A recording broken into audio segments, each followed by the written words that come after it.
Hey guys, your friend No Name Trapper with you here on another episode of Real Talk. Today's video is going to be a very simple video about the difference between a standard Conibear or body grip trap versus a Magnum body grip trap. Now, while this may seem like a small difference, this can be the difference in you're taking home an animal and you made some money, or you just wasted your time and you have a snapped off trap. So just this last season, several instances I was setting muskrat traps and I heard the body grip famous, clink, and I was all excited and I was watching, and I watched, even with good solid Conibears and a couple different brands, as that muskrat got out of that trap. Now, mind you, they're only worth I think $3 this year. Some years they're worth $5, $10.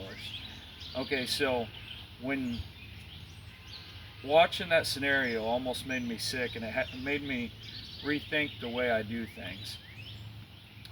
There's a lot of instances also where beaver trappers tell me where they've caught an otter by the tail, and they wouldn't have got that otter if it wasn't for that Magnum trap. So it's very important that you remember also you need to have these staked well. But a Magnum trap, while being a small difference, can be the difference between having fur and not having fur. And for an extra dollar a piece, it's almost a no-brainer. I'm slowly switching all my Conibears to Magnum Conibears. Alright guys, so you can see here we've got a standard 110, and then we've got a 110 Magnum, okay, with a Hags bracket on it. Alright, so your standard 110 has a gap right here, and it's a decent sized gap, guys. That could be, I'd say that's 3/4 of an inch. Doesn't seem like a lot, but I mean, it was enough for a muskrat to get out, and those muskrats were not caught by the tail. Okay, so that right there, that's a nice sized gap. And it's the same thing for all size Conibears, up to 220s, 330s, so on and so forth. Alright, so there's that. And here's a Magnum. They fire all the way till they almost touch, well, yeah, as close touch as they can, as they touch the trigger and the dog. So anyways, look at that gap right there, and there's no play. Like, you can't pull these levers apart at all. That right there is the difference between success and failure out there. You've already spent the money, you spent the time, the fuel, all the cost. Right there, that extra $1 can be the difference between having that animal and not having that animal.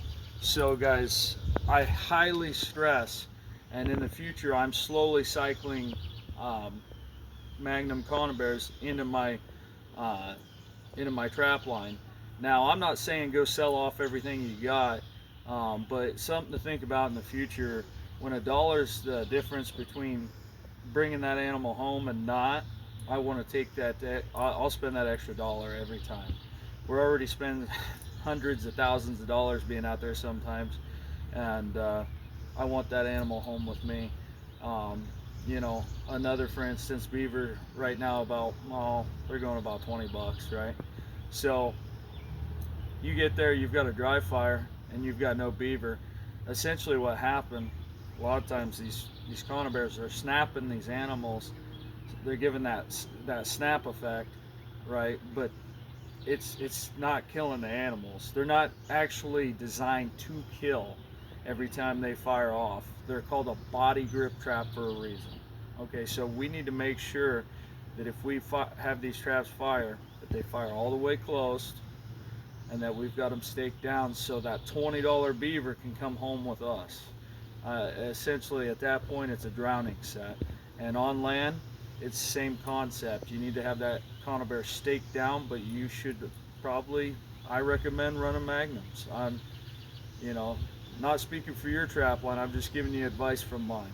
So, anyways, guys, I appreciate you. I hope this helps on your trap line. Extra $1 could be the difference between success and failure. Tight chains.